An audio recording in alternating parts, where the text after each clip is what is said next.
नमस्कार। आज मैं फिर आपके समक्ष आया हूं कुछ डाउट्स क्लियर करने के लिए, क्योंकि जब से ये एम फॉर्म की नोटिफिकेशन आई है कि एम फॉर्म हट गया है, हमारा ऑफिस और हमारे साथी बहुत सी कॉल्स रिसीव कर रहे हैं कश्मीरी विस्थापित वोटर्स की रिगार्डिंग सम इम्पोर्टेंट डिटेल्स। तो ये वीडियो मैं इसीलिए बना रहा हूं ताकि मैं वो डाउट्स क्लियर करूं। सबसे पहले मैं आपको ये बताना चाहता हूं कि पिछले 2-3 सप्ताह से जिन्होंने भी एम फॉर्म भरा है, उनका पोलिंग स्टेशन वही रहेगा जो उन्होंने उस एम फॉर्म में भरा है। वो जम्मू के लिए है या उधमपुर के लिए है, तो उनको अपने जोन पे जाने की जरूरत नहीं है। अगर वो अपने जोन पे करना चाहते हैं तो उनको कंसेंट देना पड़ेगा कि हम जोन पे देंगे।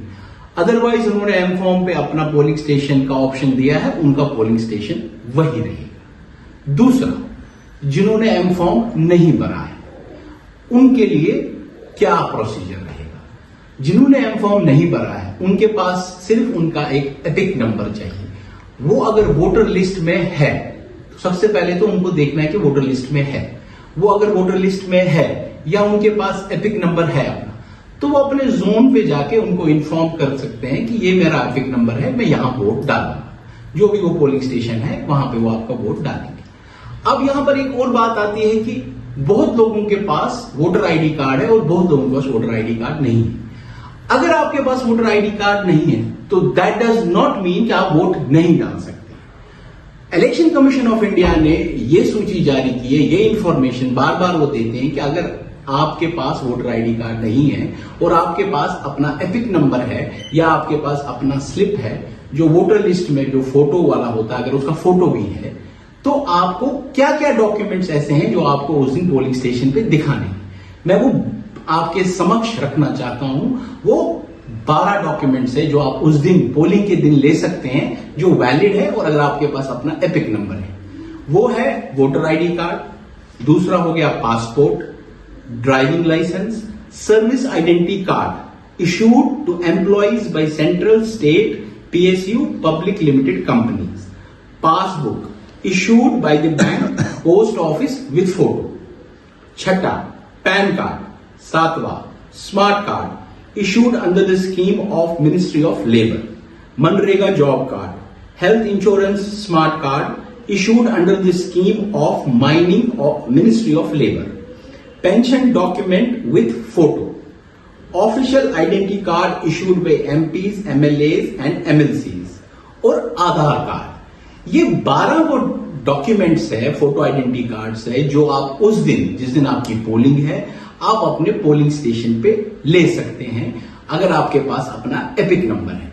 एपिक नंबर होना बड़ा अनिवार्य है क्योंकि अब एम फॉर्म हट गया है। अब आपको कोई डॉक्यूमेंट नहीं भरना है, सिर्फ आपके पास एपिक नंबर होना चाहिए। अब आपको मैं वो सारी चीजें बताऊंगा जिससे आपको अपना एपिक नंबर मिल सकता है। आप अगर अपने वोटर लिस्ट में है और आपके पास एपिक नंबर भी नहीं है तो आप वो कैसे चेक कर सकते हैं। आपने सिंपल एक चीज करनी है, आपने वोटर हेल्पलाइन डाउनलोड करनी है। वोटर हेल्पलाइन, वोटर हेल्पलाइन जब डाउनलोड करेंगे, उसका जो पहला ही पेज आएगा उस पे आप देखेंगे एक सर्च का ऑप्शन रहता है, उस पे क्लिक कीजिए। वो आपको पेज पे ले जाएगा एक, जहां पर 4 ऑप्शंस दिए गए हैं। सर्च बाय मोबाइल नंबर, आप उसमें अपना मोबाइल नंबर डालिए। अगर उससे नहीं निकलता है तो सर्च बाय बार कोड, वो तो हो गया जिनके पास आइडेंटिटी कार्ड है, उस पर बार कोड होता है। फिर तीसरा होता है सर्च बाय डिटेल्स, आप उस पर क्लिक कीजिए, आप डिटेल्स डाले, अगर आप वोटर लिस्ट में है तो आपका नाम निकल जाएगा। और सर्च बाय एपिक, वो एपिक से भी अगर आप एपिक डालते हैं तो वो आपको बताएगा कि आपका पार्ट नंबर क्या है और आपका डिटेल्स वो सारी वो दे देगा उसमें। तो ये कुछ ऐसी चीजें हैं जो आप कर सकते हैं, तो आपको अपना एपिक नंबर विद डिटेल्स मिल जाएगा। तो मैं आपको फिर ये इन्फॉर्म करना चाहता हूं कि जब से अब एम फॉर्म हट गया है, जिन्होंने एम फॉर्म भरा है पिछले 2-3 सप्ताह में, उन्होंने जो पोलिंग स्टेशन दिया है वो वही रहेगा।